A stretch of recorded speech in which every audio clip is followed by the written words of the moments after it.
욥기 25장은 1절부터 6절까지의 짧은 빌닷의 세 번째 발언이고요. 26장은 이제 이에 대한 욥의 대답입니다.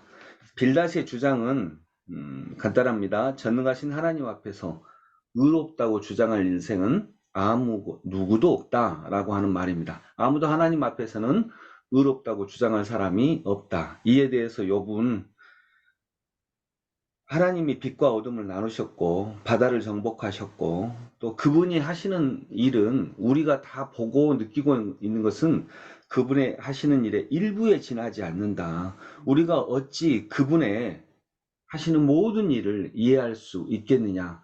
하나님의 영역 속에는 우리가 이해할 수 없는 것들이 반드시 있다라고 하는 것을 강조해서 말하는 것이 26장입니다. 그러나 전반적으로 보면 또 동일한 말이 반복되고 있습니다. 친구들의 말은 너가 무슨 죄가 있으니까 이렇게 벌을 받은 거다라고 하는 말이고요. 욥은 나는 이 정도의 벌을 받을 만한 죄를 지은 적이 없다. 이런 얘기입니다. 그걸 이제 조금 다른 관점에서 얘기를 했을 뿐이죠. 우리는 하나님 앞에서 의롭다고 말할 사람은 없다라고 말하는 빌닷의 주장에 대해서 이렇게 명확하게 하나님의 뜻을 알 수 없다. 우리가 알고 있는 것은 하나님의 하시는 일의 일부밖에 안 된다. 모르는 영역이 있다. 그러니 그렇게 단정적으로 말하지 말라라고 하는 주장인 거죠. 여러분, 두 사람의 말이 다 옳죠. 빌닷의 말도 틀리다고 말할 수 없습니다. 또 욥의 말도 우리는 욥의 사정을 아니까요. 또 모른다 할지라도 욥의 말도 맞습니다. 우리가 어찌 하나님의 하시는 일을 다 압니까? 우리가 어찌 우리 인생을 다 압니까? 우리가 어찌 남편이나 아내를 다 압니까? 일부만 알고 있을 뿐이죠. 그런데 오늘 본문에서 저는 다가온 말씀이 6장 14절이었습니다. 그러나 이런 것들은 그분이 하시는 일의 일부에 지나지 않고 일부. 우리는 하나님에 대해서 한 면만 알 뿐입니다. 한쪽만 알 뿐입니다. 맹인 몇 사람이 코끼리를 만났다네요. 그래서 어떤 사람이 가르쳐 줬대요. 맹인 몇 사람에게 이게 코끼리야 라고 하니까 코끼리 꼬리를 만진 사람은 코끼리가 뭐라고 얘기를 했을까요?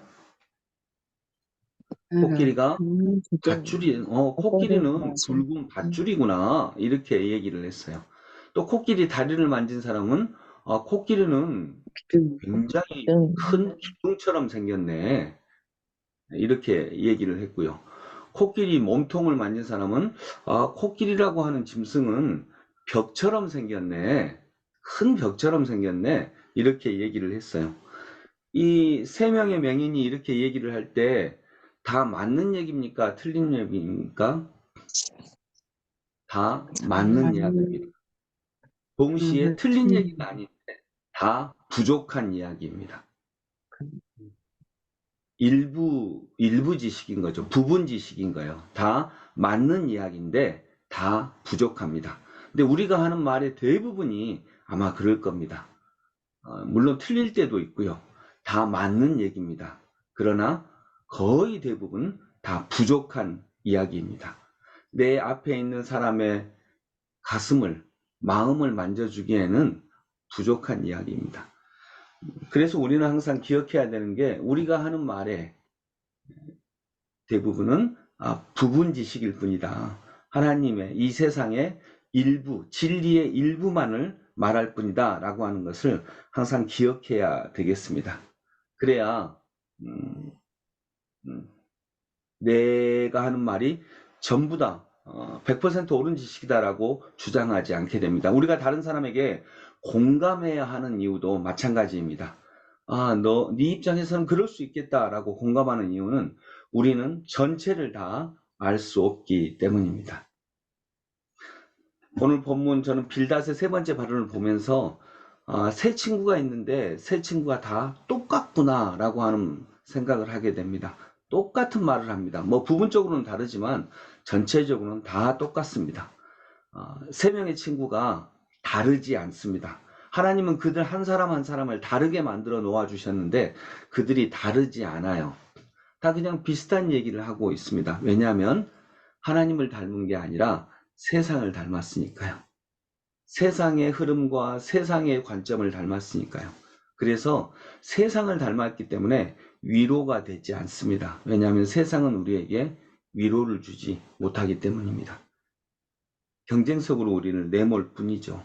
그러나 주님은 정말 다르십니다. 하나님은 진짜 우리에게 다르게 다가오시는 분입니다. 그래서 나중에 욥이 하나님의 말씀을 들었을 때 욥이 무릎을 꿇거든요.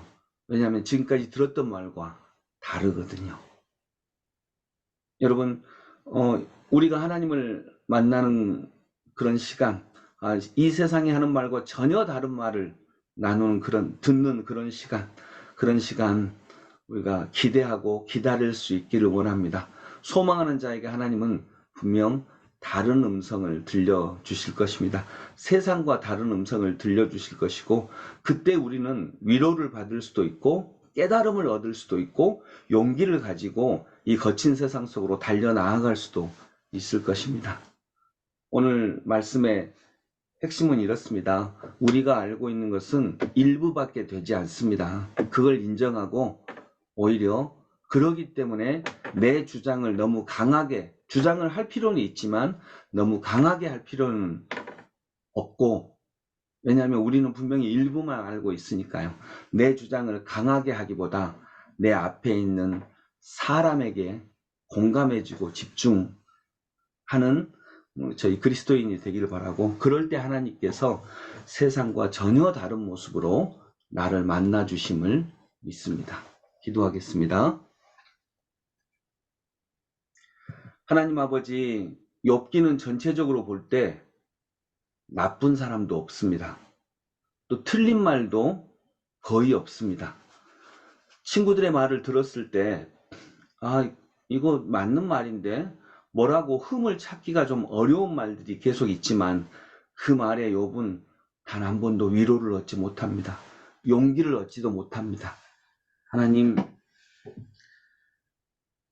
우리가 막연한 진리를 이야기하지 않고 우리가 알고 있는 것이 진리의 일부인 것을 분명히 깨닫고, 하나님, 우리가 세상과 다른 말을 할 수 있는 하나님과 만나고 하나님의 뜻을 받아들이는 저희들이 될 수 있도록 인도하여 주옵소서.